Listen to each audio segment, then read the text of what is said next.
Muy buenos días, bienvenidos a todos en nombre de la Fundación AZ y de la revista AZ a este primer webinar en el que hemos rescatado la antigua sección que teníamos en la revista, que tenía el nombre de Punto de Mira. Con estos webinars que inauguramos hoy, pues queremos periódicamente ir abordando temas de actualidad pues con cierto rigor y profundidad de la mano de expertos en la materia, ¿no? El tema con el que inauguramos pues, esta nueva sección tiene como título la retribución de los consejeros y la rebelión de los accionistas, que hemos titulado así por rebelión, pues, para referirnos, digamos, al rechazo que las propuestas de remuneración del Consejo de las grandes empresas cotizadas pues están cosechando en los últimos años en las juntas de accionistas, sobre todo debido a las recomendaciones a veces negativas de los proxies, ¿no? Se trata de un tema complejo, se trata de un tema que por eso yo creo que hemos convocado a estos cuatro expertos para que nos ilustren un poquito de todos los temas. Es justo reconocer que el diseño de los paquetes de compensación, pues para retener y motivar a los principales directivos de nuestras multinacionales, que todas ellas trabajan en mercados muy competitivos, pues son la mayoría de las empresas españolas multinacionales, pues no es una tarea ni mucho menos sencilla, ¿no? Pero por otra parte también resulta evidente que sí que hay un fuerte incentivo que tienen a veces los directivos y los consejeros, especialmente en las compañías cotizadas, donde el capital está muy disperso, a veces para que su interés personal se pueda situar por encima o no coincida, no esté del todo alineado con los intereses generales de la compañía, ¿no? En pocas áreas existen más probabilidades de que se presenten problemas de agencia entre los gestores y los accionistas como los temas relacionados con los sueldos de los miembros del órgano de gobierno. Porque ahí, lógicamente, pues se da también a veces un conflicto de intereses o puede darse un conflicto de intereses porque, bueno, al fin y al cabo, el Consejo, la Comisión de Atribuciones y el Consejo, pues son, digamos, juez y parte en la propuesta de remuneraciones que realicen y no se requiere pues una especial sutileza para concluir que va a ser muy complicado que unos consejeros que tienen la facultad de proponer un sistema retributivo que se les va a aplicar a ellos mismos, pues se refrene y acuerden bajarse o congelarse el sueldo. Es decir, ahí hay un tema que efectivamente cuando abordemos el proceso de elaboración de esa propuesta y cómo se hace, podemos entrar. Bueno, pues para hablar de este tema, pues contamos yo creo que con cuatro personas especialmente cualificadas que voy a presentar brevemente, pues por orden alfabético. Rafael Barrilero Yarnoz es consultor en temas de compensación y consejero también en empresas cotizadas. Fue socio de Mercer, una de las principales consultoras en temas de compensación, y responsable de cuentas y relaciones institucionales. Yo creo, y es de Bilbao, que es un rasgo importante de su currículum que yo creo que en este caso hay que recordar siempre en estos casos, ¿no? Manuel Martínez, actualmente responsable de desarrollo de negocio y recursos humanos de Crow Group. Nosotros tenemos la suerte también de que ocupe la Secretaría General de la Fundación A desde hace mucho tiempo, es un regalo para todos nosotros. Y Manolo también cuenta con una dilatada experiencia internacional en multinacionales en el área de recursos humanos, habiendo ocupado muchas responsabilidades y entre otras su última responsabilidad fue la vicepresidencia del área de recursos humanos de American Express para Europa, Oriente y Asia, ¿no? Juan Prieto es fundador de Corporance Asesores de Votos, que es el único proxy advisor español, tiene más de 35 años de experiencia profesional, ha sido directivo del Grupo Santander y KPMG. Juan fue también fundador de emisores españoles y miembro del Consejo European Issues y otros foros internacionales. Yo quiero también aprovechar para darle las gracias a Juan por la labor de Corporance y por la decisión de crear esta empresa que revela un enorme coraje y compromiso por impulsar prácticas de buen gobierno y que es un tema siempre complicado y difícil, ¿no? Y por último, Carlos Sáez Gallego, que es director de Georgeson en España, que es el principal proxy solicitor mundial, prestando asesorías en temas de gobierno corporativo a todas las grandes empresas. Yo también les recomiendo que se lean sus informes, los informes sobre retribuciones y los informes de gobierno corporativo, las prácticas de gobierno corporativo, y lo que es el documento de más calidad que hoy por hoy tenemos a disposición todos los que estamos y seguimos estos temas. Tenemos, pues, digamos, dos expertos digamos, en temas de retribución, de compensación, recursos humanos, y dos expertos en temas de gobierno corporativo, y que seguro nos van a ofrecer pues una perspectiva muy enriquecedora, ¿no?, de esta cuestión, ¿no? Y hemos estructurado, para comentar un poquito el formato que vamos a seguir, hemos estructurado el debate como en dos bloques temáticos, ¿no? El primero lo vamos a centrar en la propuesta de retribuciones, entender bien qué contiene la propuesta de retribuciones y por qué en ocasiones pues existen esos votos o pueden existir esas recomendaciones de voto negativos de los proxies sobre determinados elementos que contiene esa política de retribuciones. Cada uno de los invitados pues va a tener unos 5 minutos para exponer su punto de vista. Después de que terminen los invitados, pues daremos un turno de réplica de 5 minutos por si alguno quiere matizar o aclarar algún punto, y luego seguiremos el mismo formato para el segundo bloque, que está más centrado en el papel del Consejo del órgano de gobierno en todo el proceso de la propuesta y elaboración de la política de retribuciones. Seguiremos también el mismo formato, es decir, un turno tendrá cada uno de los invitados un turno para hablar, luego daremos un último 5 minutos de réplica, y por último, pues los 10 o 15 últimos minutos, pues se abrirá un turno para responder a las preguntas de los asistentes, ¿no? Por orden también y limitación de tiempo, pues yo les rogaría que las preguntas las formulen por escrito. Ángel Luis y Esther Barrio pues me van a ayudar también a seleccionarlas, pero que ahí en el icono que tenéis abajo, que pone preguntas y respuestas, las podéis formular. Bueno, y ya sin más dilación, pues damos comienzo al debate con Rafael, empezando también por Rafael en relación, digamos, con la propuesta de remuneraciones, que son varias, digamos, las cuestiones que se suscitan en relación con la propuesta. Y la primera quizá es, que a veces es la que sale como grandes titulares, pero oye, ¿es adecuada la retribución de las grandes empresas o resulta excesiva? ¿En qué casos puede resultar excesiva y por qué? ¿Y cuáles son las razones? O sea, ¿qué métricas utilizamos?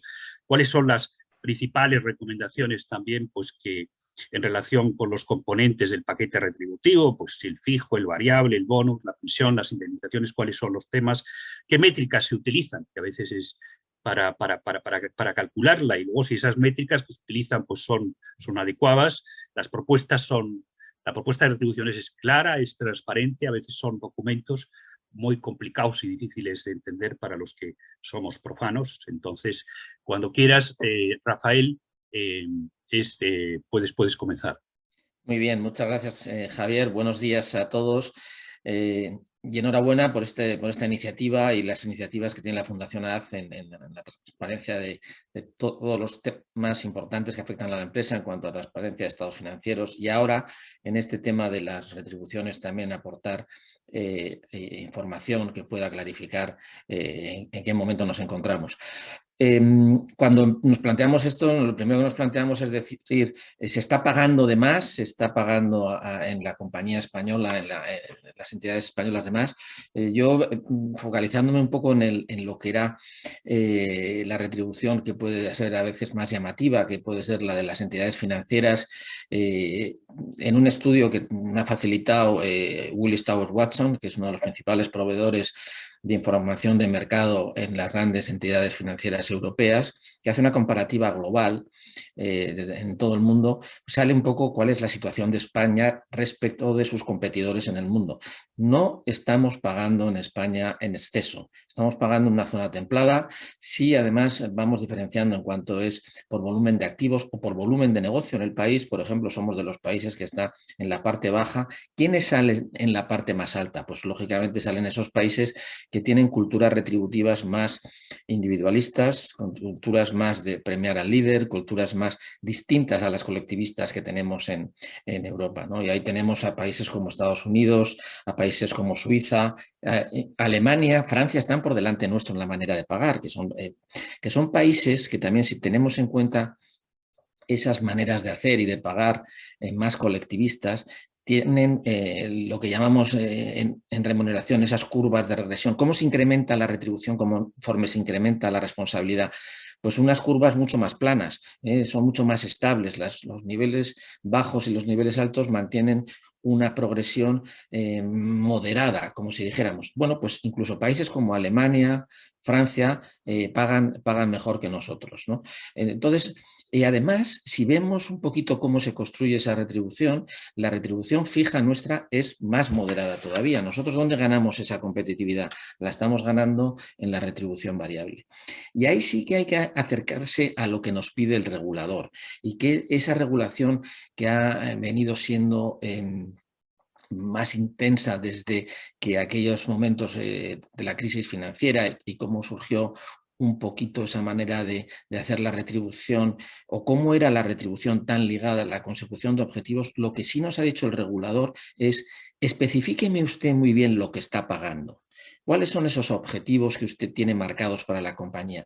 Desglósemelos, especifíqueme y dígame cuál es la correlación que existe entre esos objetivos y lo que usted paga. ¿Cómo es esa curva de logro y cómo es esa curva de pago? Ahí es donde más hincapié ha hecho. Y además ha hecho un hincapié muy importante en la transparencia y, además de la transparencia, la sostenibilidad. Ha dicho: muy bien, pero eso que usted está consiguiendo, que sea sostenible en el tiempo. Y de manera que sea sostenible en el tiempo, vamos a diferir su pago también. Vamos a hacer que se pague conforme esos resultados sean sostenibles. Para que esa creación de valor que haga que comulguen bien los accionistas con sus ejecutivos, se produzca. Así nosotros le permitimos pagar esas cantidades en tanto en cuanto se mantenga ese resultado en el tiempo. Y de alguna manera esos principios que se inspiran por el regulador de transparencia, de sostenibilidad, son los que más hincapié ha puesto el regulador. No tanto en el quantum, que también en el quantum nos dice de una manera más sutil: hombre, no se pase usted, ¿no?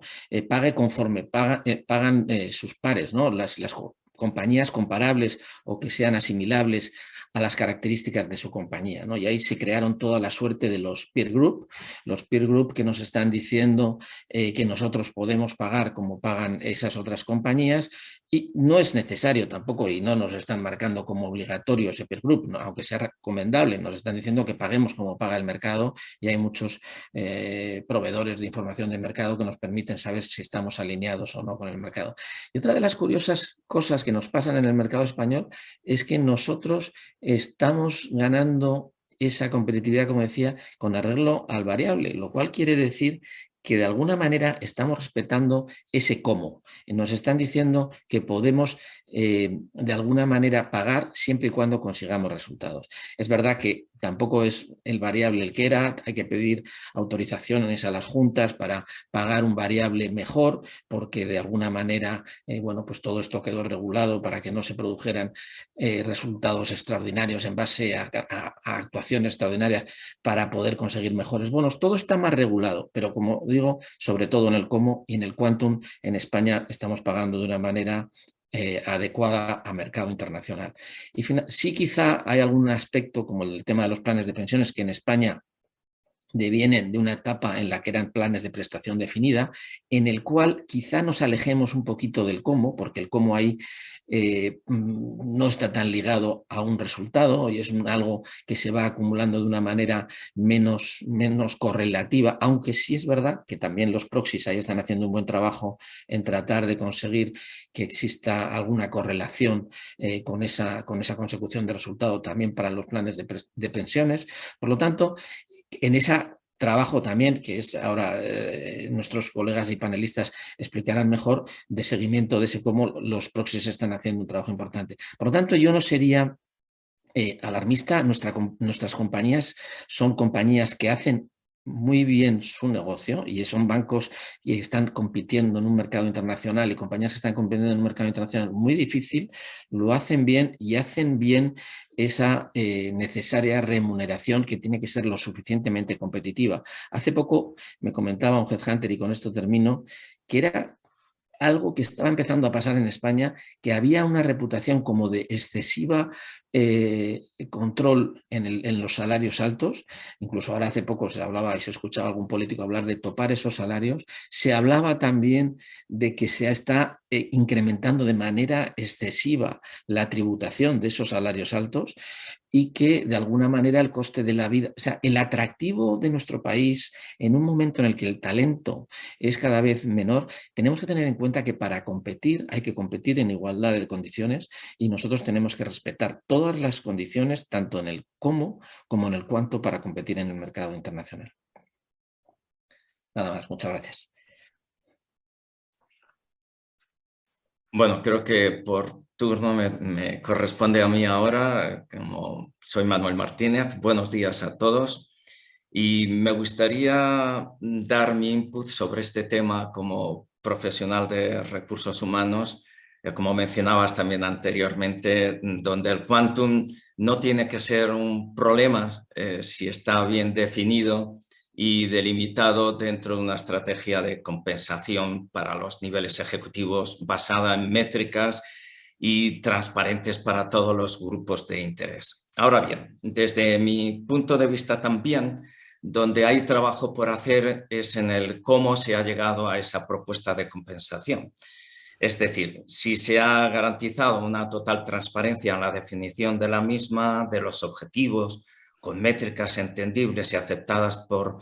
de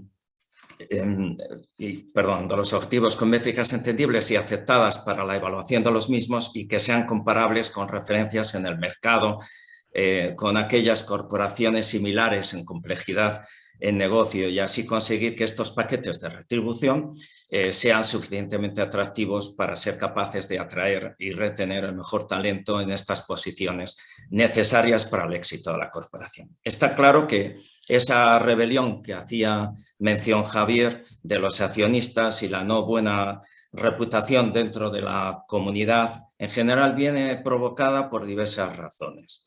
Entre las que están la falta a veces de transparencia en la comunicación de la estrategia de retribución, por lo que hay una consideración y percepción de ser excesivos los paquetes de compensación para estos niveles en comparación con posiciones similares de responsabilidad. Otra razón puede estar basada en la falta de métricas claras para evaluar el nivel de cumplimiento de objetivos y su impacto a largo plazo con respecto a los diferentes stakeholders.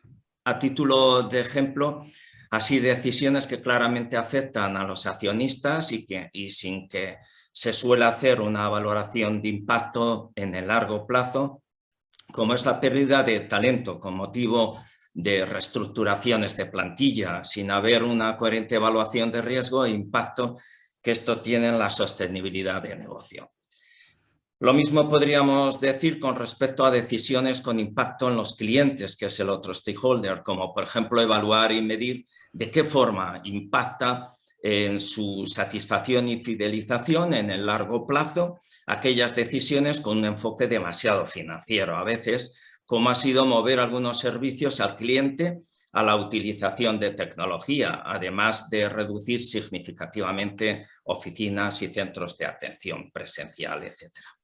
También sería respecto a aquellas decisiones relacionadas con los empleados, como es el considerar el impacto de grandes reestructuraciones más allá del ahorro financiero por conseguir reducir el coste de headcount en el P&L, se debería tener en cuenta aspectos como es el de la pérdida de expertise por centrarse demasiado, en muchos casos, en la población más senior. Así también sobre aquellas decisiones de subidas en los paquetes de compensación del nivel ejecutivo y anuncios que se han hecho del aumento de un 73% del número de directivos que perciben más de 1 millón de euros entre el 2020 y 2021. Pero al mismo tiempo, con cambios en diferentes propuestas de contener o reducir subidas salariales para los empleados y que haya métricas para valorar el impacto negativo en los empleados que van a continuar en la corporación, en su compromiso de permanecer y sentirse orgullosos de formar parte de la marca. Y por último, la valoración de objetivos relacionados con el otro stakeholder, que es el de la comunidad en la que opera la corporación, donde todavía los objetivos y las métricas en materia de ESG no son suficientemente transparentes, a pesar de que los temas de clima, sociales y buena gobernanza tienen un claro impacto de rentabilidad en la rentabilidad y sostenibilidad de la empresa. En conclusión, el cuánto no es un problema si se define de forma transparente y medible en cada momento y si está siendo usado adecuadamente y en comparación con organizaciones y posiciones de responsabilidad comparables, ya que este punto de partida será entendible por las juntas de accionistas y los proxy advisors como necesario para la atracción, retención y compromiso del mejor y adecuado talento en esos niveles ejecutivos que asegure la sostenibilidad de la estrategia a largo plazo de la empresa.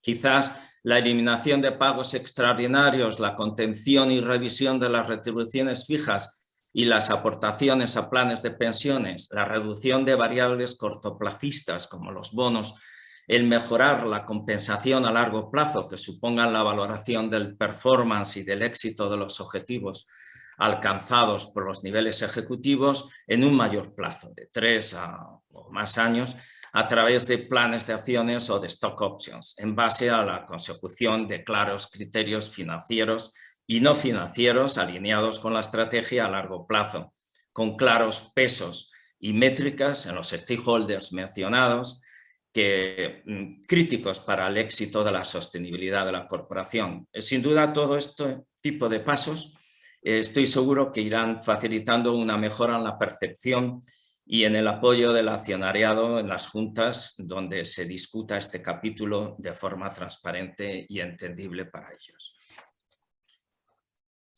Pues muchas gracias, Manolo. Juan, tienes la palabra cuando quieres. Muy bien, pues buenos días y muchas gracias a todos y Javier en concreto por la presentación que has hecho y el apoyo a Corporance. Se agradece. Tras las intervenciones creo que ha dado bastante claro cuál es el marco español de remuneraciones. Estoy de acuerdo con lo que se ha comentado, con algunos matices. Como Proxy Advisors, pues voy a hablar en estos 5 minutos de cuál es nuestro proceso a la hora de hacer los análisis, las recomendaciones de voto y qué particularidades encontramos para el mercado español, ¿no? Digamos que el análisis se basa en 4 o 5 componentes principales. El primero, lógicamente, porque además es la base de todo, es la remuneración fija, ¿no? Sobre esa se basa el variable, se basan las indemnizaciones, se basan las contribuciones a los fondos de pensiones.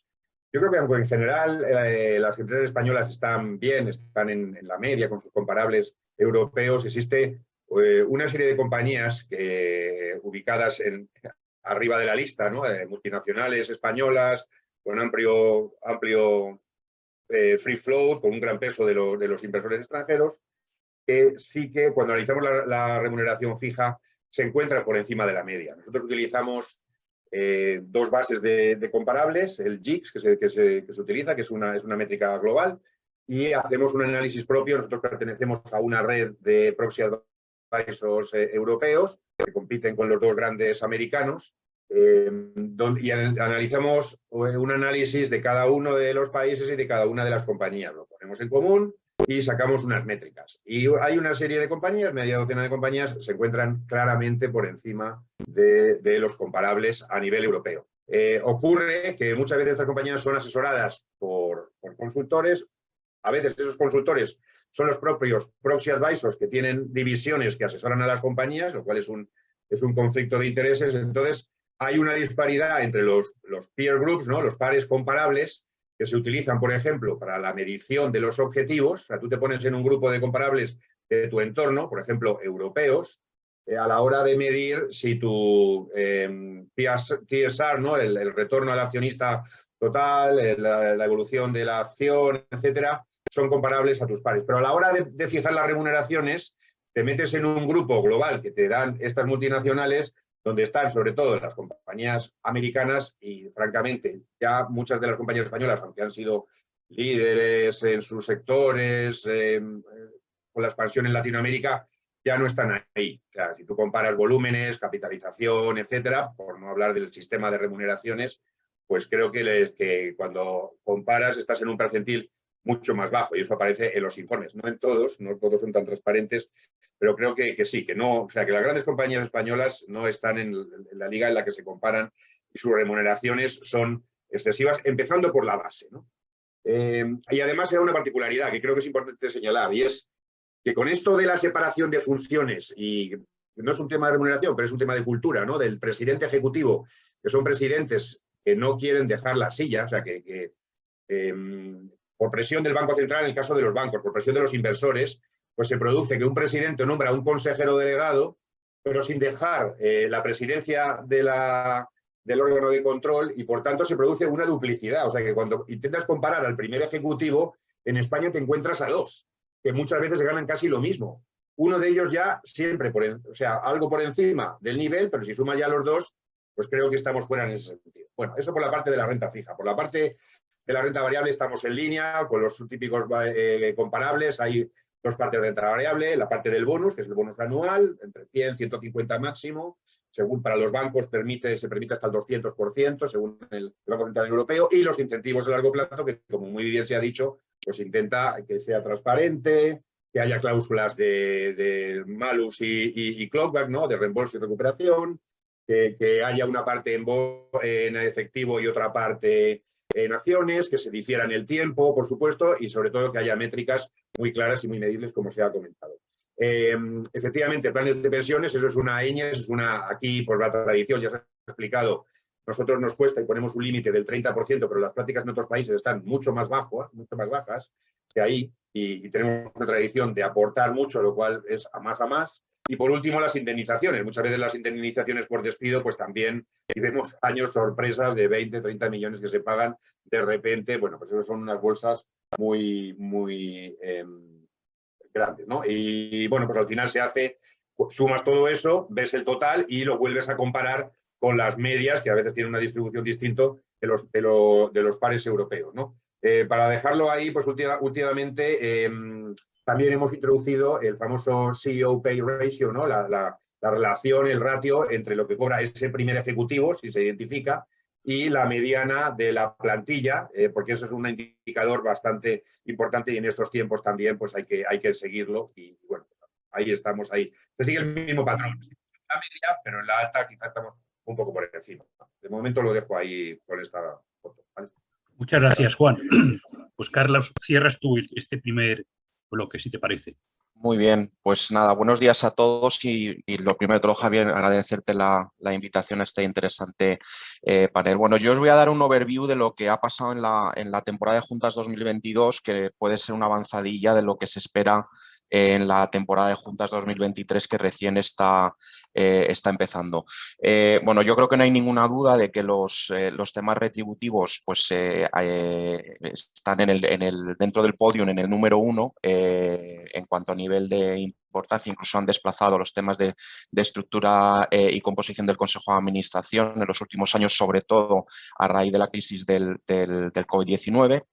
Si vemos, por ejemplo, lo que ha pasado en los Estados Unidos en las empresas del Standard & Poor's 500, el año pasado, en la temporada de juntas 2022, hubo 20 compañías que recibieron más de un 50% de voto en contra en materia retributiva. Esto es una barbaridad, ¿no? Y nos da un poco la idea de este movimiento que hay alrededor de los temas retributivos, y que yo creo que ha venido para quedarse, y es un verdadero dolor de muelas pues, para los consejos de administración y para las comisiones de retribuciones. En el caso español, si lo comparamos con el resto de los países europeos, España es el segundo país con más resoluciones que recibieron más de un 10% de votos en contra, solo por delante de Alemania, ¿no? Que es el primer país que, si lo comparamos a nivel europeo.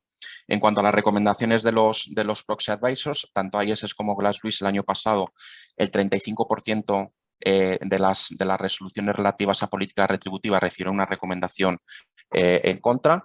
Y en el caso de Corporance, aquí nuestro amigo Juan ha sido mucho más beligerante y aquí el dato es el 60% de todas las resoluciones que se sometieron a aprobación, pues Corporance recomendó en contra en el 60% de las ocasiones, ¿no?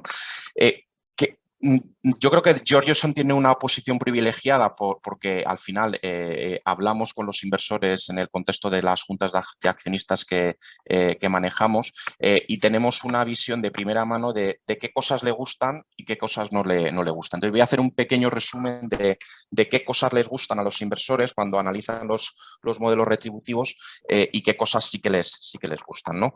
En el primer bloque tendríamos, por ejemplo, temas relativos a la inacción del Consejo de Administración ante un elevado nivel de disidencia, ¿no? Aquellas compañías que en la temporada de juntas del año pasado pues hayan tenido un porcentaje de voto en contra en materia retributiva elevado, lo que los inversores y los proxy adversos esperan es un plan de acción, ¿no? Un plan de acción para intentar reducir ese voto en contra, ¿no? ¿Cuál es el protagonismo que ha adquirido la Comisión de Retribuciones en este sentido, cómo lo ha liderado y qué respuesta ha dado, ¿no? Pues para intentar reducir este nivel de voto en contra? Luego, cualquier tipo de pago discrecional está fuertemente penalizado en el mercado. Esto es una red line para los inversores y los proxy adversos. En cuanto ven este tipo de pagos en el informe de retribuciones o en la propia política, pues inmediatamente votan en contra, ¿no? Cualquier tipo de incremento salarial que no esté soportado por un racional potente, ¿no? Aquí, bueno, pues lo que no les gusta a los inversores es ver compañías, por ejemplo, pues que están despidiendo gente, están recortando la política de dividendos y sin embargo están pues, proponiendo un incremento del salario del primer ejecutivo que no está en línea, por ejemplo, con lo que están haciendo también otras compañías comparables como se ha citado antes. Luego, el famoso Pay for Performance, aquí no voy a entrar en mucho más detalle porque yo creo que ya se ha hablado, pero básicamente lo que quieren ver los inversores es cómo está alineada la retribución de los ejecutivos de la compañía pues con los resultados financieros, con la retribución de sus peers y con el interés a largo plazo de los accionistas. La falta de transparencia, la divulgación de métricas y pesos y el nivel de cumplimiento, y este es otro dolor de muelas porque, bueno, pues antaño en lo que se escudaban muchas compañías es que esto era información confidencial y no querían dar este dato, pero yo creo que esto es un dato que ya los inversores esperan, tanto ex ante como ex post. Y bueno, pues aquí todavía hay compañías que se resisten a dar esta información y bueno, pues aquellas compañías que no están dando esta información, pues evidentemente se van a encontrar con una recomendación en contra, con un voto en contra en la Junta. Por otro lado, la falta de claridad en las condiciones de los contratos de los ejecutivos. Y aquí estamos hablando, por ejemplo, de los pagos por terminación de contrato, ¿no? Aquí el estándar internacional son 2 años de la retribución fija o total. Si hablamos de la total, sería la retribución fija más la retribución variable anual, incluyendo la cláusula de no compete, ¿vale? En cuanto te sales de estos 2 años, inmediatamente también, bueno, pues tenéis una recomendación, un voto en contra. Y luego el tema de los peers también se ha hablado, yo no voy a entrar en mucho más detalle, pero aquí lo que piden los inversores es una selección rigurosa de los peers, explicar muy bien por qué se han elegido esos peers a la hora de, bueno, pues a la elaboración de la política o para el establecimiento del salario del primer ejecutivo o del resto de consejeros.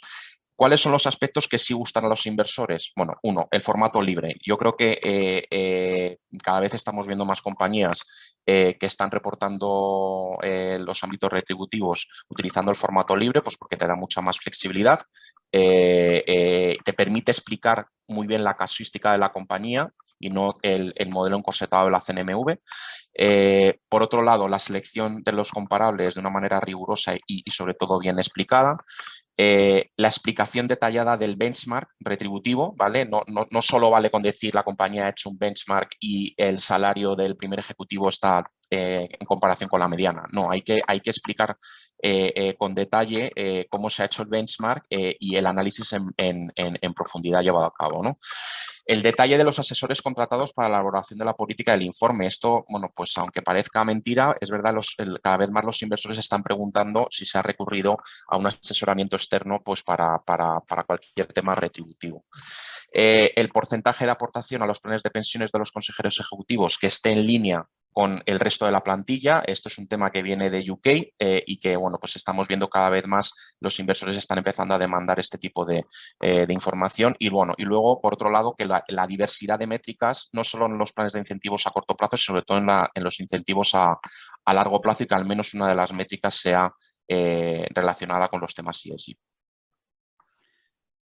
Muchas gracias, Juan. Y si tenéis, no sé si ahora mismo queréis alguno de vosotros matizar o aclarar alguna de las intervenciones, o si os parece pasamos ya al segundo bloque que está más relacionado con el procedimiento o propuesta de elaboración de la propuesta. Entiendo que no. Pues nada, si queréis luego pasamos ya al segundo bloque. Bueno, a mí me parece que uno de los temas en los que, con independencia de los matices y diferencias de enfoque que habéis tenido en vuestra intervención, desde luego hay una parte en la que todos coincidís y a nuestra fundación le gusta particularmente, y es en la necesidad de mayor transparencia en todo, y mayor transparencia en la elaboración de la propuesta y sobre todo mayor transparencia también, yo diría mayor transparencia y rendición de cuentas. Es decir, todo es posible, todo tiene sentido en la medida que se explique, se rinda cuentas, se motive a la Junta de Accionistas. Y yo creo que el gran reto está ahí, no tanto en como decís, en si las cuantías o en centrar si las cuantías son altas o bajas, sino explicarlo muy bien, ¿no? Es tratar de manera inteligente a los inversores y a los accionistas. En este sentido, lo que sí parece claro es que, como ha comentado Juan, este es un tema que va a seguir en la agenda en los próximos años, o sea que vamos a seguir teniendo esas recomendaciones probablemente negativas por parte de los proxies, y por tanto que también el papel de la empresa, el papel del consejo y el del comité de retribuciones en la elaboración de la propuesta cada vez va a ser más complejo, más sofisticado. A mí sí me gustaría en este sentido que nos dieseis vuestra opinión sobre el funcionamiento, sobre la naturaleza y composición de la Comisión de Retribuciones del Consejo, si efectivamente los miembros, los integrantes de esa comisión es gente, o se les va a pedir cada vez más una mayor cualificación, como se les puede pedir a los que forman parte de la Comisión de Auditoría y Control, un especial conocimiento en temas financieros y contables. Es decir, si aquí sería necesario también revisar los perfiles de los miembros actuales de esas comisiones, porque se trata de temas, por una parte, complejos técnicos y que también hay que alinear con muchos otros objetivos de la empresa.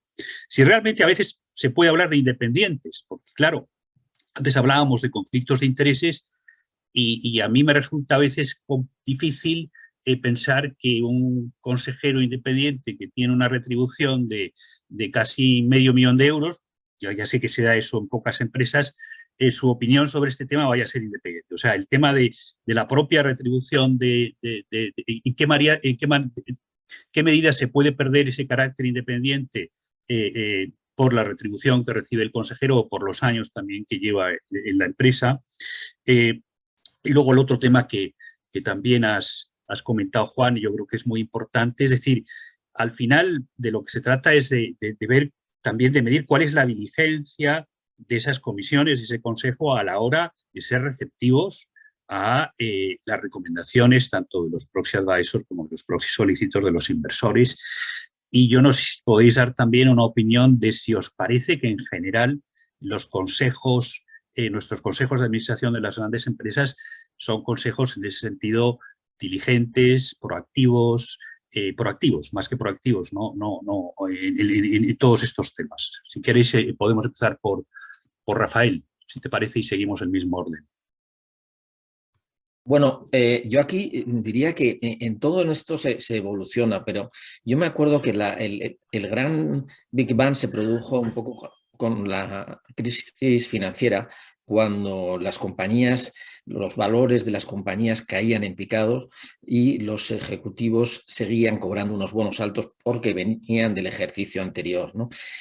Cuando se produce una desacompasamiento entre lo que es el resultado sostenible y lo que es la retribución de los ejecutivos, es cuando se produce el gran colapso, ¿no? Y a partir de ahí se empieza a crear toda una concienciación de lo importante que es el alinear esa retribución de directivos y ejecutivos con lo que es el retorno al accionista, ¿no?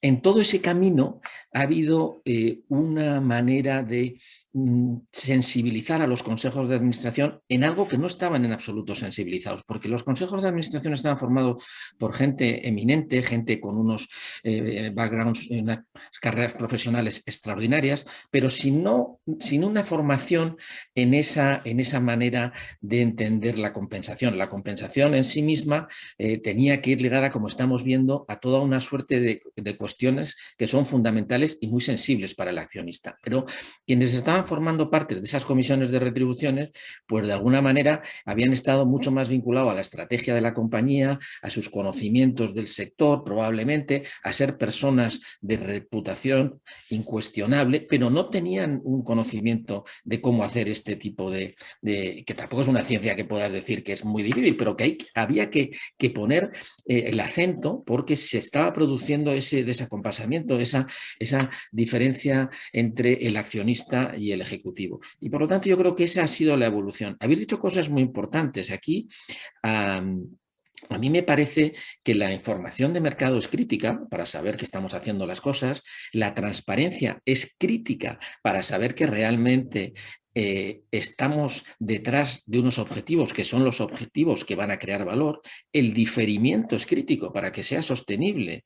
Y ahí también ha hecho mucho hincapié el regulador. Entonces, de alguna manera, todo eso tiene que inspirar la manera de hacer la compensación. Ahora, también es verdad que cambiar todo de la noche a la mañana, pues no está siendo fácil. Y es muy importante también decir una cosa. Se ha dicho que el asesor a veces es el propio proxy. Eso, evidentemente, no puede ocurrir. Yo, de hecho, he traído un informe retributivo que está a disposición de todos los asistentes, y este informe lo ha hecho un competidor directo con el cual nos llevamos muy bien, que es Willis Towers Watson. Pero, de alguna manera, hay que ver que la información no puede ser partidaria. Tiene que ser. Todos estos principios tienes que inspirar, pero no estaban en manos quizá de los expertos, y la independencia fundamental. Esos independientes tienen que ser independientes, como decía Javier ahora. Y esa independencia quiere decir que hasta cuando se habla de la retribución de alguna de las personas todo tiene que seguir unos criterios absolutamente al margen de la información de los consejeros ejecutivos. Esos consejeros independientes y no dominicales tienen que efectivamente actuar de manera absolutamente independiente. Esas serían un poquito las cosas en las que estamos avanzando, pero todavía, como bien dicen nuestros proxies y hay que avanzar más, ¿no? Gracias, Rafael. Manolo, si quieres tú comentar algo en esta bloque. Gracias. Bueno, en cuanto a las comisiones de retribución y su papel dentro de la política de compensación en estos niveles ejecutivos, me ha llamado la atención ver que solo un 30% de las corporaciones tienen comisiones de retribución, y cuando echas un vistazo a la composición de estas comisiones observas que suelen ser consejeros cuyo perfil está demasiado centrado en experiencias financieras y de negocio. Lo que no está mal, pero hay que decir que no hay un equilibrio con el de otros perfiles que considero son pues muy necesarios para el trabajo de estas comisiones, como es el de expertos en compensación, en el regulatorio, en riesgo, y otros que permitan también cumplir con los objetivos de ESG, que cada vez son más importantes. Incluir este tipo de diversidad en la composición de estas comisiones enriquecerá sin duda la credibilidad de las propuestas, que aún no siendo vinculantes tendrán, por supuesto, un claro impacto en las juntas de accionistas y se alinearán más en los requisitos y sugerencias de los proxy advisors. recursos humanos no solo puede atraer la experiencia y el conocimiento para el Quantum, sino también la comparación en este tema con otras posiciones, en otras organizaciones de éxito, tanto en su sector como en otras diferentes que sean de referencia.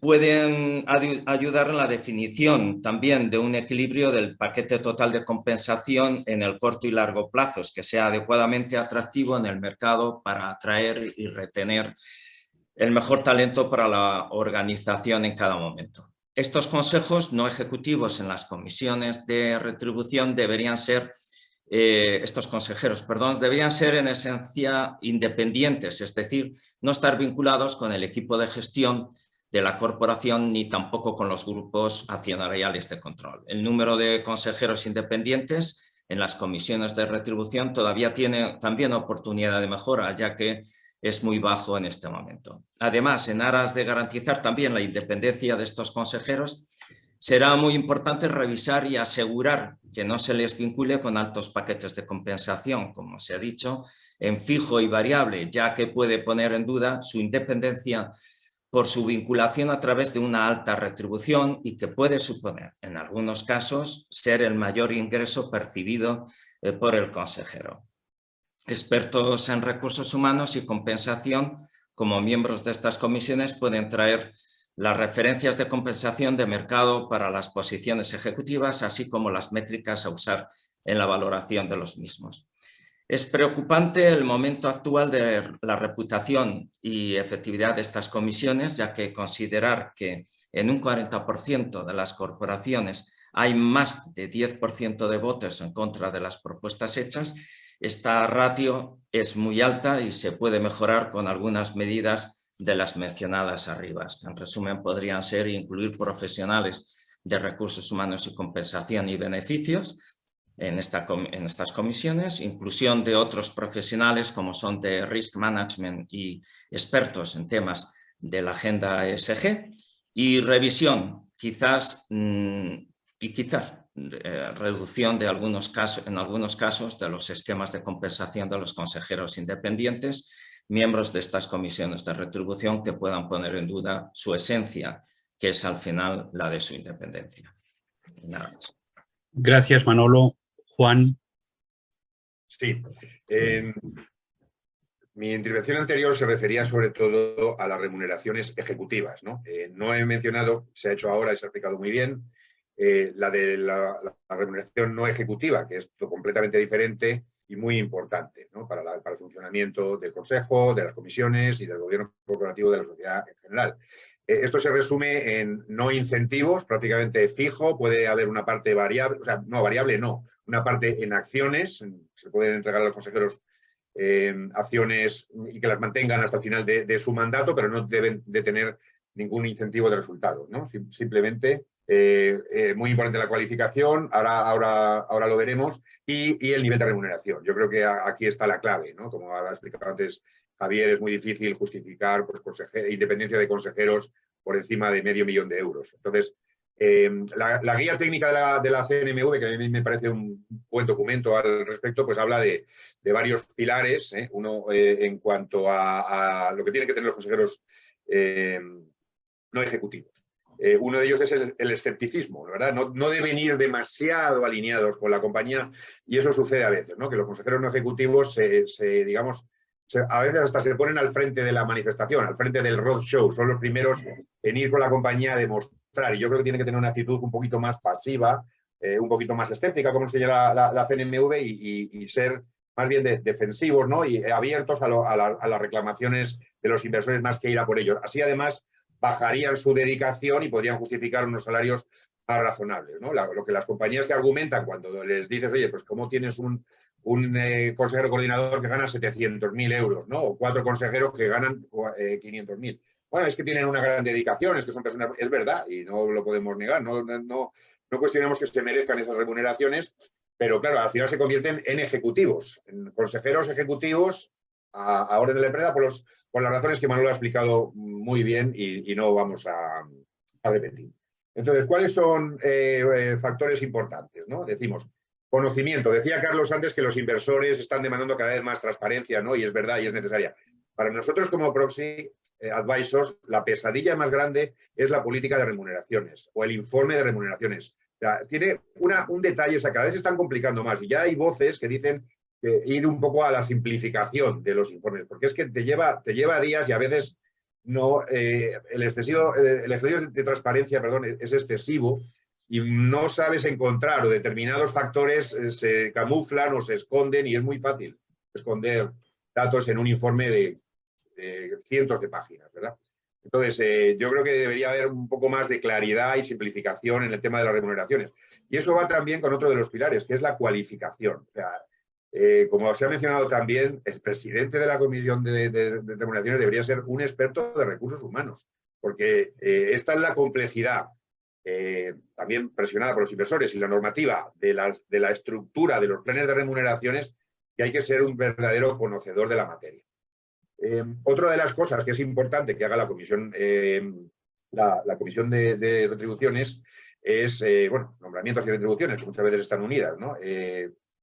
Evaluación de consejo, planes de sucesión, todo esto es importante que se lleve y como se ha mencionado también, creo que lo ha dicho Rafael, es la utilización de expertos. O sea, yo estoy totalmente a favor con que todas estas cosas se vayan certificando por expertos cualificados, eso sí, regulados, porque no entremos, o sea, para solucionar un problema no creemos otro, que puede ser el del conflicto, ¿no?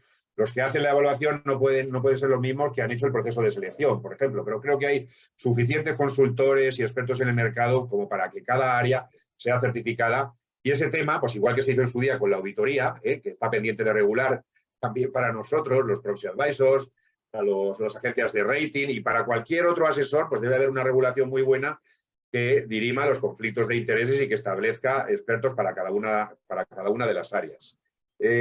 Matriz de competencias es importante, como hemos dicho, que haya una cierta diversidad. Y bueno, un último punto al respecto. Bueno, para eso de los expertos también, lo dice la guía, debe haber un presupuesto y debe vigilarse, o sea, que tengan autonomía para los propios consejeros, decir, yo contrato a este y que nadie les imponga pues otros porque ya nos hacen esto o lo otro, ¿no? Y por último, pues una cosa que indica, yo creo que es importante, lo indica la guía. La guía también insinúa que sería bueno meter dominicales. Los dominicales pueden ser perfectamente independientes, defienden a un grupo, pero el exceso de poder dentro de las compañías que tienen accionistas de control es perjudicial. Es perjudicial en el Consejo y es perjudicial también en esta comisión. Debe haber mayoría independiente. Si aunque la ley de sociedades de capital santifica la representación proporcional, como ya la tienes dentro de la compañía y como ya la tienes dentro de la Junta, si no tienes una independencia en el Consejo, aunque haya un accionista de referencia, el gobierno corporativo no funciona. Y aquí lo dejo de nuevo. Gracias. Muchas gracias, Juan. Muy bien, pues bueno, yo creo que se han tocado todos los temas. Yo voy a añadir dos temas que desde nuestro punto de vista son retos para las comisiones. El primero es cómo interactúan con las otras comisiones. Yo creo que esto es importante porque la comisión de retribuciones, como se ha dicho ya, está ganando en importancia, en complejidad y toca temas que tocan otras comisiones, por ejemplo, los temas ESG, la comisión de sostenibilidad, los temas de riesgos, la comisión de auditoría. Entonces, por supuesto, la comisión de auditoría y la comisión de retribuciones tienen que hablarse, tienen que coordinarse muy bien porque tocan temas comunes, pero la comisión de sostenibilidad también está ganando protagonismo y por lo tanto, entonces lo que nosotros vemos en algunas compañías es que no hay un procedimiento formal de cómo abordar los temas dentro del consejo porque se solapan, es decir, hay temas que está tocando la comisión de retribuciones pero que también está tocando la comisión de sostenibilidad, con lo cual yo creo que es un reto relevante. Y el segundo reto es todo lo que tiene que ver con la atracción del talento. Nosotros cuando hablamos con presidentes de las comisiones, lo primero que nos dicen es la dificultad que tienen para encontrar perfiles, no solo dentro del consejo, sino dentro de la organización, dentro de la primera línea directiva, ¿no? Y es un verdadero quebradero de cabeza para las comisiones a la hora de hacer las búsquedas. Yo creo que en estos últimos años hemos visto que se ha profesionalizado bastante las búsquedas con la ayuda de asesores externos, ¿no? De firmas de executive search, que yo creo que hacen un papel fundamental en todo este tipo de asuntos. Se ha profesionalizado, se ha independizado de alguna manera, ¿no? Porque al final es verdad que los inversores preguntaban a las compañías, oye, este candidato, ¿cómo lo habéis seleccionado? ¿Qué proceso se ha seguido? ¿Habéis contado con un externo, etcétera, ¿no? Y luego recalcar un poco el tema del perfil de las comisiones, porque como bien se ha dicho, es fundamental contar con expertos que vengan de este mundo, ¿no? Porque al final, bueno, pues esto se está volviendo cada vez más complejo y sobre todo la presión que están recibiendo las compañías y las comisiones en materia retributiva lo que está haciendo es que los presidentes de la comisión, y este es un tema relevante, los presidentes de la comisión de retribuciones están empezando a ganar mucho más protagonismo en el engagement que hacen las compañías con los inversores, ¿vale? O sea, ya no solo están yendo el director de relaciones con inversores o el secretario del consejo a esas reuniones, sino que incluso está yendo el presidente de la comisión y está, digamos, adquiriendo un papel protagonista cuando se está hablando de estos temas en estos engagements. Y yo creo que esto sería un poco la visión que nosotros tenemos. Perfecto. Muchas gracias, Juan. Si os parece, vamos, porque hay varias preguntas, yo tengo por lo menos 4 o 5 preguntas, no creo que nos dé tiempo a responder a todas, pero vamos a pasar directamente a las preguntas de los palonistas. La primera está dirigida a todos y la formula Jaime del EGNOR, Jaime Asúa, es, me interesaría conocer vuestra opinión sobre cuál consideráis que es un buen mix retributivo, fijo y variable, anual, largo plazo y la retribución en acciones. No sé si queréis empezar por Rafael y comentarlo. Bueno, yo muy brevemente. Yo creo que los mix retributivos cada vez tienen que tener un componente de retribución variable más importante. Y en esa sostenibilidad los incentivos a largo plazo también tienen que jugar un papel fundamental. Es decir, que ahora tengamos unos salarios, hablamos de la alta dirección, unos salarios que puedan representar en retribución fija un 30 o un 35% y el resto ser variable a corto y a largo plazo, a mí me parece que es un mix retributivo, siempre que exista también un diferimiento en ese pago, que esa manera de hacer el pago sea diferido. Yo creo que es una manera válida de hacer retribución. Manolo, no sé si alguno más quiere intervenir. Bueno, quizás poco más que añadir, pero sí estoy de acuerdo en el diferimiento precisamente de lo que es el pago ligado al éxito, ¿no? En el tiempo de esos objetivos conseguidos en un ejercicio y basarlo sobre todo pues, en ese tipo de compensación que hablábamos antes, como pueden ser acciones, stock options, etcétera. Bueno, yo creo que ya lo he comentado, un resumen rápido, una fija razonable en base a mercado. En base a esa fija, el variable tiene dos componentes, 100% más o hasta el 150% si se sobrepasan los objetivos claramente de bonus anual, incentivo a largo plazo lo mismo, otro 100%, ya hemos dicho la excepción del 200% del Banco Central Europeo, pero eso es toda la compensación, y hasta otro 150%, o sea, estamos hablando de un 300% de variable con respecto al fijo adicional, la contribución al fondo de pensiones límite un 30%, y las indemnizaciones por despido hasta un máximo de 2 años. Eso es un poco el resumen del mix. Y un buen CEO ratio. Eso sería todo.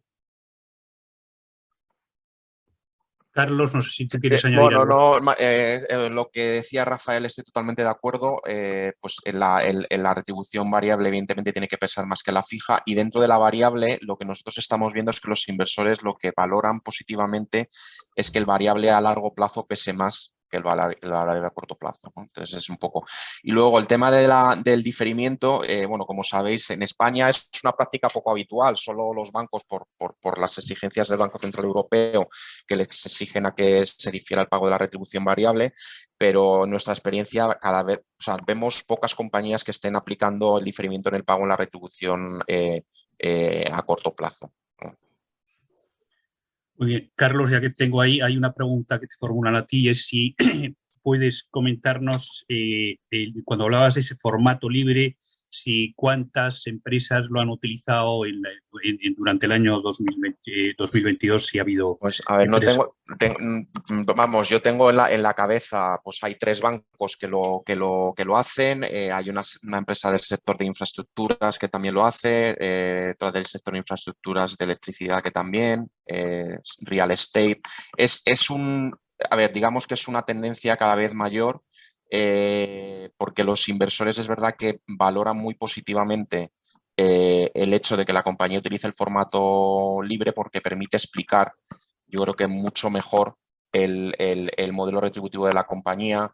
El informe empieza con una carta del presidente de la comisión donde se explican todos los temas que se han hecho a lo largo del año. Permite incluir gráficos, cosa que el formato de la CNMV pues no permite, y yo creo que es una práctica muy valorada por parte de los inversores. Perfecto. Sí, esto... perdón. Sí, perdona, Juan. Adelante. Para completar lo que ha dicho Carlos, estoy totalmente de acuerdo. Esto vino además por una petición aquí en España de una compañía que cotiza en el Reino Unido y entonces tenía que hacer el dual reporting. Y claro, ahí, pesó más en este caso del Reino Unido por la presión de los inversores. Ahí hay formato libre, ¿no? Aunque ya digo, el formato libre a nosotros nos complica la vida, pues ya con el de la CNMV es mucho más fácil encontrar los datos. Y sin embargo, el formato libre pues es más complicado y además te permite pues camuflar las cosas o ser, digamos, excesivamente transparente, pongámoslo ahí. Pero bueno, en el formato... Hay compañías que tienen ese dual listing o que están en otros mercados. Perdona, pero Carlos, sí. Juan, no, simplemente que en el formato libre la CNMV lo que te obliga es a incluir un anexo estadístico, ¿vale?, con los indicadores, con lo cual yo creo que no hay dificultad a la hora de encontrar la información. Yo creo que, ¿sabes?, con el anexo estadístico esa información está clara, ¿no? Yo creo que yo creo que animo a todas las compañías a que lo hagan porque es verdad que es más complicado, evidentemente sí, pero yo creo que se gana en transparencia, ¿no? Y se gana en alineación con lo que se pide en el mercado. Una pregunta más técnica para quien quiera responderla. Nos dice Pelayo Primavera, las retribuciones, según la evolución de las acciones a largo plazo, tienen el problema de que no solamente se remunera el alfa, generación de valor, sino la beta, evolución general del mercado por razones ajenas a la compañía. ¿No se debería remunerar solamente el alfa? Bueno, de hecho, en muchas compañías lo combinan y hacen planes mixtos de cash y de acciones. ¿Por qué? Porque puede haber un desempeño excelente y el mercado comportarse de una manera contraria, ¿no? Porque a veces pasa, el mercado es así y la compañía ha podido mejorar ventas, han podido mejorar márgenes, el desempeño de sus ejecutivos es... Entonces, tratan de hacer esos mix en el largo plazo de lo que son. Ahora, también hay que tener en cuenta una cosa. Es muy importante la creación de valor para el accionista. El accionista se siente mal cuando para él no hay retorno y hay retorno para los ejecutivos. O sea que de alguna manera algún acompasamiento hay que conseguir. Pero sí, eso se soluciona con los planes mixtos de cash para cuando efectivamente existe un buen desempeño. ¿Alguno quiere alguno? Tampoco hay que buscar rápidamente recoger esos beneficios, ¿no? Y rápidamente atribuirse un bono porque la compañía ha ido bien, ¿no? Yo creo que sí, que el alfa es más importante que la beta, pero la beta también influye. Ahora, eso sí, siempre y cuando vienen mal dadas, también nos apuntemos a ello, ¿no? Oye, si el mercado es bueno y va bien, pues que haya para todos, ¿no? Para todos significa no solamente la cúpula, sino toda la plantilla, ¿no? Pero de eso ya hablaremos. De eso hay que hablar mucho porque España está entrando en unas curvas de regresión un poquito más país en vías de desarrollo que país desarrollado. Y eso está cambiando un poco. De eso también convendría hablar en otro momento. La reacción del cambio de los planes de remuneración, como estamos viendo este año, ¿no? Que ya ha habido buenos resultados y está viendo bien algunas compañías para subirse al carro, digamos que es mayor que cuando vienen mal dadas y bajan los resultados y bueno, la reacción negativa de reducirse bonus y de renunciar a remuneraciones variables cuando has tenido, por ejemplo, unas pérdidas históricas, pues no es tan agresiva como cuando vienen bien dadas. Entonces sí, beta, pero también para arriba y para abajo. tenemos aquí dos últimas preguntas. Dice, bueno, comentan, se está poniendo de moda a veces ligar los sistemas de retribución variable a criterios, como habéis dicho, de sostenibilidad, siguiendo las recomendaciones de los inversores institucionales y de los proxies.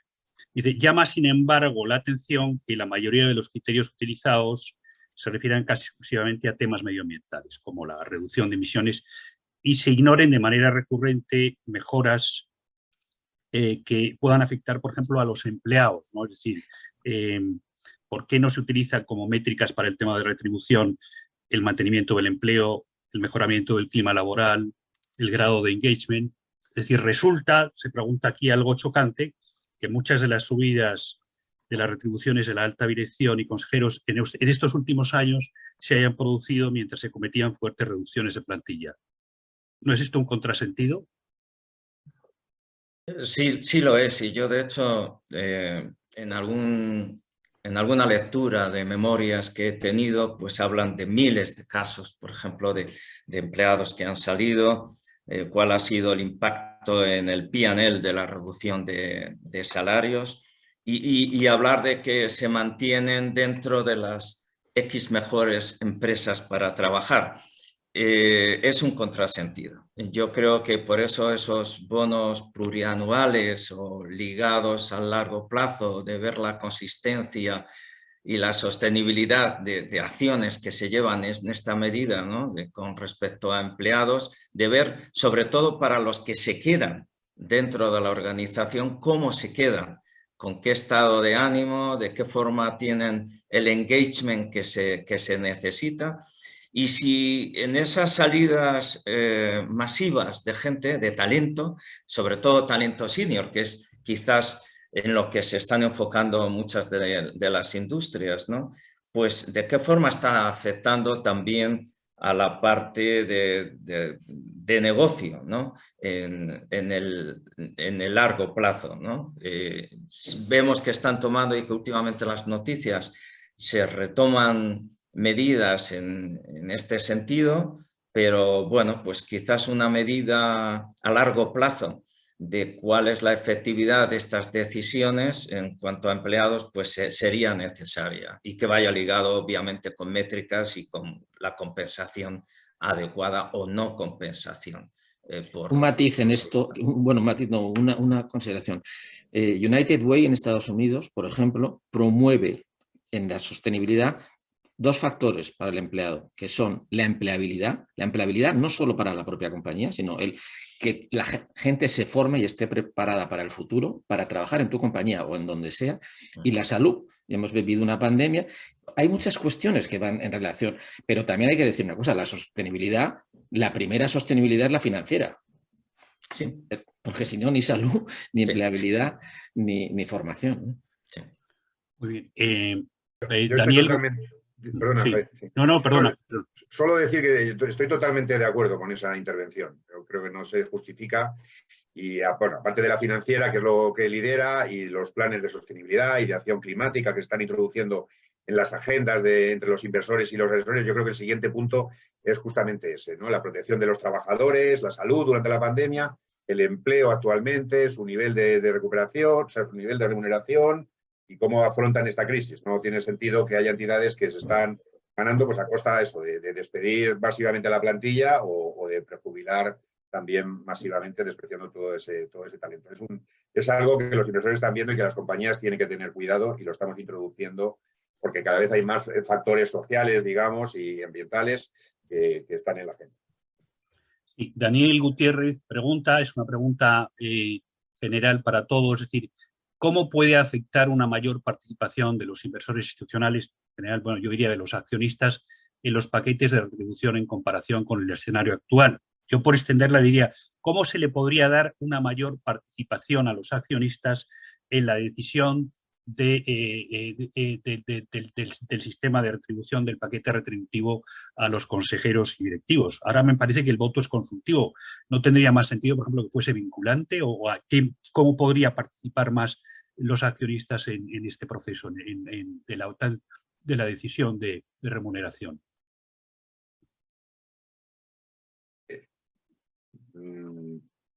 No sé si... O sea, que sea el voto es el voto es consultivo, pero si se rechaza, pues sabes que tienes que presentar un nuevo plan de remuneración y o sea, el informe es ver cómo se ha plasmado esa política. Bueno, yo creo que está bien, que lo que habría que presentar es más planes. En España hemos sido pioneros, ¿no? Porque con la ley de sociedades de capital somos el país, igual que lo de la información no financiera, que mejor se ha retratado, ¿no? Y las compañías están bastante desarrolladas. Esto que ahora se ha implantado, por ejemplo, en el resto de Europa con la implementación de la directiva, pues está despertando esas protestas de cuánta complejidad. Pero bueno, luego también, como Carlos sabe bien, pues cuando hay un rechazo de un 10, un 20%, las compañías se supone que algo tienen que hacer, ¿no? Se espera que el mercado reaccione y de hecho reaccionan. O sea, al final hay compañías que, bueno, siguen ahí, seguimos votando en contra, pero vamos viendo que esto es como una lluvia fina. O sea, la presión de los inversores hace que las compañías, hasta las más duras,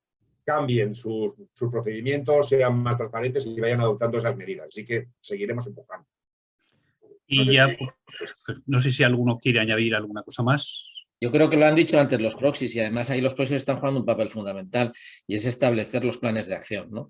Los institucionales quieren ver que si efectivamente ha habido un rechazo o algunos que hay un plan de acción para corregirlo. En el momento que hay un plan de acción para corregir, se absorbe perfectamente esas modificaciones y son mucho más receptivos. Pero si no hay plan de acción, pues efectivamente se pueden llegar a plantear problemas y conflictos serios, ¿no? Pero, por ejemplo, eso podría ser una buena medida, que en la Junta de Acción, o sea, que en esa propuesta de remuneraciones incluya un capítulo de las medidas que ha adoptado. Yo no sé si el formato actual de la CNMV lo requiere o no, pero si hay formato libre, o sea, que el Consejo incluyese en su rendición de cuentas anual, pues los planes, perdón, las acciones que ha tomado en relación con las recomendaciones negativas que ha recibido, que yo no sé ahora mismo como digo, si el formato de la CNMV lo permite o habría que ir a ese formato libre. Muy bien, aquí hay una última pregunta porque ya estamos con el tiempo, nos hemos ido un poquito de tiempo. Es para Juan, que le dicen, dijiste que los sueldos fijos de grandes empresas cotizadas en España están por encima de sus pares en Europa, pero no en Estados Unidos. ¿Podrías aclararlo? La pregunta para Juan. O sea, lo que he dicho es que lo que he dicho es que a la hora de establecer los objetivos y el cumplimiento de los objetivos, comparamos con los pares europeos que, en nuestra opinión, es con los que nos tenemos que comparar. Pero, sin embargo, a la hora de establecer el plan de remuneraciones, miramos a los Estados Unidos para subirnos a un nivel o para subirse a un nivel de remuneraciones mucho mayor. No sé si es lo que ha preguntado. Nosotros sí hacemos estadísticas que tomamos del mercado sobre los CEOs en Europa y nos salen porcentajes muy elevados, ¿no? Algunos por encima del doble de esos niveles medios. Intentamos acotarlos al máximo por sectores y buscar uno por uno el peer group que se asemeje más y que sea más comparable. Y eso lo hacemos todos los años y casi con cada compañía, ¿no? A veces tenemos que sacar el nivel de remuneraciones aquí, bueno, no quiero entrar en detalles, ¿no? Pero consejeros que de repente pasan a ser no ejecutivos y siguen cobrando como ejecutivos. Depuramos la información al máximo, pero yo creo que para eso, juan.prieto@corporance.es, os dirigís, me mandáis un correo y os contesto individualmente. También he recibido alguna respuesta y encantado de compartir los datos y ver detalle por detalle. Perfecto. Oye, pues nada más, ya hemos cumplido la 1:15, que era lo que teníamos previsto. Yo solo reiteraros el agradecimiento a todos los panelistas. Me parece efectivamente que es un tema que va a dar mucho de sí y que nosotros desde la revista y desde la Fundación pensamos seguir alimentando este debate para impulsar las prácticas de buen gobierno y mayores grados de transparencia en este tema. Muchas gracias también a todos los asistentes por las preguntas. Realmente me parece que hemos cumplido el objetivo, que era tratar de abordar estos temas con cierta profundidad y seriedad, evitando pues a veces los grandes titulares y entrando sin embargo a fondo a todos los temas, con lo cual muchas gracias también a Esther Barbio y a Ángel Luis por estar también detrás de toda esta logística y la organización del evento. Y nada, pues esperamos veros en futuras convocatorias de la Fundación.